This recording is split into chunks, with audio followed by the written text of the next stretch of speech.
हरे जंगल में एक जर्जर पेड़ के नीचे रहती थी रानो चिड़िया। उसके पास कोई नहीं था सिवाय एक पुराने आम के पेड़ के, जो हर साल उसे एक खास आम देता था, एक जादुई आम। उस आम से निकलने वाला रस बहुत मीठा और सेहतमंद होता। तेरे आम का रस ही मेरी बच्चों की जिंदगी है। तेरा हर फल मेरे लिए वरदान है।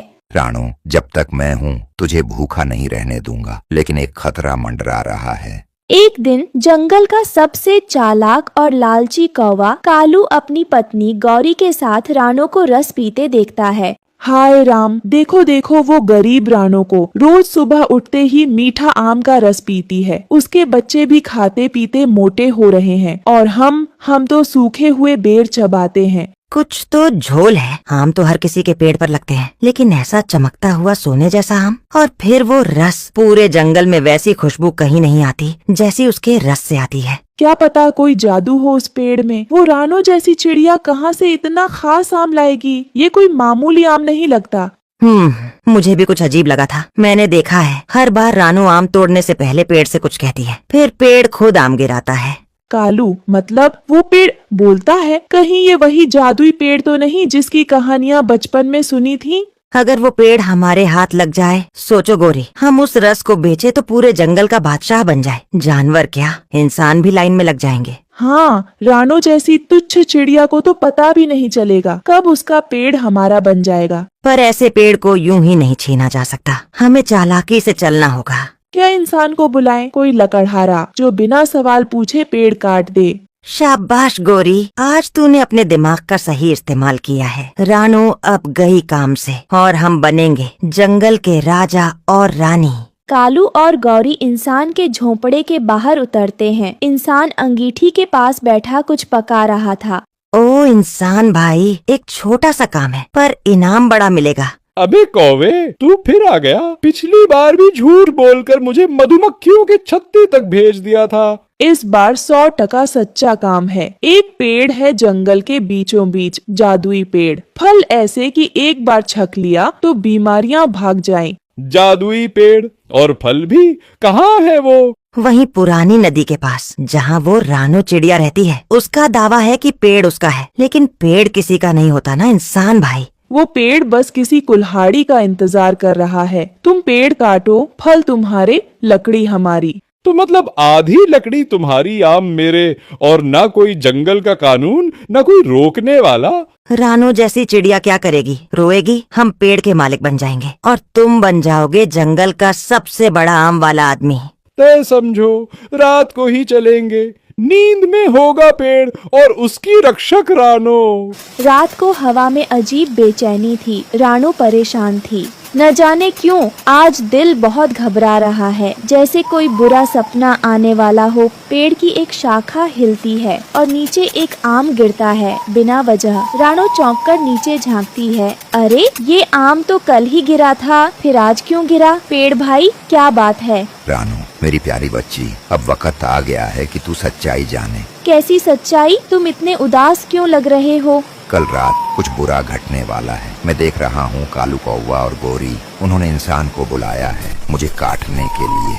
क्या? नहीं, तुम मेरा घर हो, मेरा सहारा। अगर तुम नहीं रहे तो मैं और मेरे बच्चे कहाँ जाएंगे? मैं एक साधारण पेड़ नहीं, एक आत्मा हूँ जो सालों से जंगल की रक्षा कर रही है। पर हर जादू की उम्र होती है। तो क्या कुछ नहीं किया जा सकता? क्या मैं किसी को बुलाऊं? पंचायत, मिट्ठू, बगुला, कोई तो होगा जो तुम्हें बचा सके। जो होना है वो होगा, पर मैं तेरे लिए एक आखिरी तोहफा छोड़ जाऊंगा। कल सुबह मेरा सबसे अंतिम आम गिरेगा। उसमें होगा ऐसा रस जो तुझे कई दिनों तक भूखा नहीं रहने देगा। पर मैं तुम्हारे बिना नहीं जी सकती। तुम्हारी छाप, तुम्हारी खुशबू। मैं तुझसे जुड़ गया हूँ रानो। तुझे देखकर ही हर साल फूलता फलता रहा, लेकिन अब अगर मैं नन रहूँ तो तुझे मेरा जीवन आगे बढ़ाना होगा। अचानक दूर से सूखी पत्तियों की आवाज आती है। इंसान आता दिखता है, कंधे पर कुल्हाड़ी। पीछे कालू और गोरी धीरे धीरे उड़ते आ रहे थे। यही है वो पेड़, बड़ा तो है और आम भी लटक रहे हैं, रसदार लग रहे हैं। हाँ इंसान भाई, बिल्कुल यही है। जल्दी करो, सुबह होने से पहले पेड़ गिरना चाहिए। रानो सो रही है, आवाज मत करना। इंसान पेड़ के पास आता है, हाथ में कुल्हाड़ी कसता है, पहला वार करता है, ठक, जोर की आवाज होती है। घोंसले में रानो हड़बड़ाकर उठती है। ये क्या था? कौन है वहाँ? रानो उड़ती है और पेड़ के नीचे आ जाती है। रुको, ये मेरा घर है, मत काटो इसे। ये पेड़ जादुई है, ये जिंदा है। इंसान भाई, दया करो। मुझे दया नहीं, लकड़ी चाहिए। पेड़ काटूंगा और आम ले जाऊंगा। रानो, अब समय आ गया है, मैं अब नहीं रुक सकता। नहीं, तुम मेरे बच्चों के रक्षक हो, मत जाओ, मत जाओ। अरे हट जा रानो, तू कुछ नहीं कर सकती। अब ये पेड़ हमारा होगा। तेरे आंसू अब इस पेड़ को बचा नहीं सकते। इंसान तीसरा वार करता है। पेड़ के तने में गहरी चोट लगती है, एक डाली गिरती है। रानो बाल बाल बचती है। रानो, मेरी जड़ों में एक नया बीज गिरा है, उसे पालना वही मेरी विरासत है। और फिर एक भारी आवाज के साथ पेड़ गिर जाता है। धूल उड़ती है। पेड़ के गिरते ही एक चमकती रोशनी निकलती है, जो इंसान, कालू और गौरी की आंखों में चुभती है। अरे मेरी आंखें, मुझे कुछ नहीं दिख रहा। अरे क्या हो रहा है? मैं अंधा हो गया?